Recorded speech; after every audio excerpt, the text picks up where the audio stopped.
The Douay-Rheims Bible, the book of Exodus, chapter 15. The Canticle of Moses. The bitter waters of Marah are made sweet. Then Moses and the children of Israel sung this canticle to the Lord, and said, Let us sing to the Lord, for he is gloriously magnified. The horse and the rider he hath thrown into the sea. The Lord is my strength and my praise, and he is become salvation to me. He is my God, and I will glorify him, the God of my father, and I will exalt him. The Lord is as a man of war, almighty is his name. Pharaoh's chariots and his army he hath cast into the sea. His chosen captains are drowned in the Red Sea. The depths have covered them. They are sunk to the bottom like a stone. Thy right hand, O Lord, is magnified in strength. Thy right hand, O Lord, hath slain the enemy. And in the multitude of thy glory thou hast put down thy adversaries. Thou hast sent thy wrath, which hath devoured them like stubble. And with the blast of thy anger the waters were gathered together. The flowing waters stood.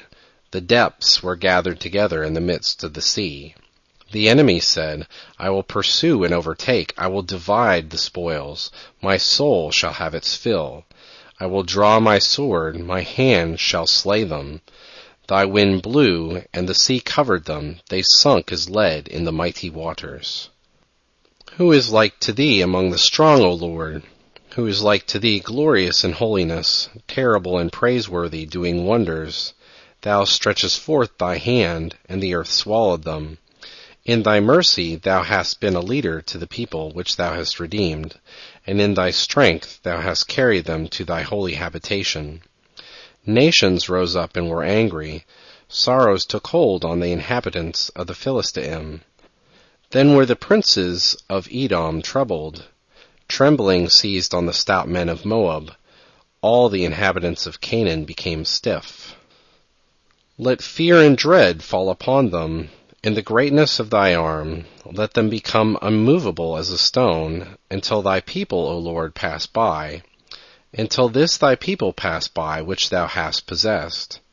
Thou shalt bring them in, and plant them in the mountain of thy inheritance, in thy most firm habitation which thou hast made, O Lord, thy sanctuary, O Lord, which thy hands have established.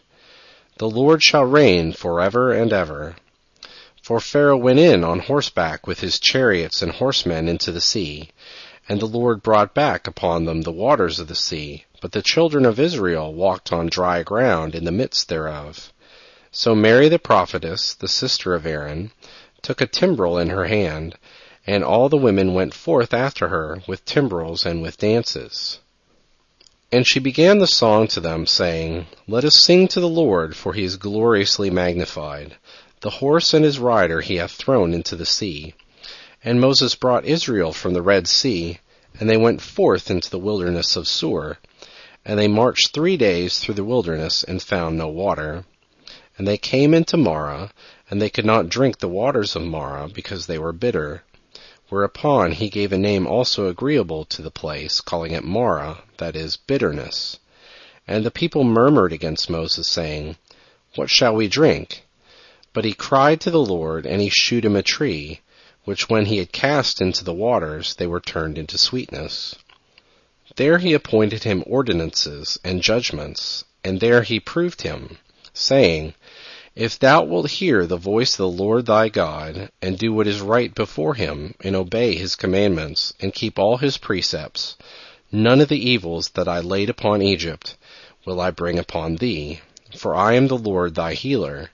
And the children of Israel came into Elim, where there were 12 fountains of water, and 70 palm trees, and they encamped by the waters.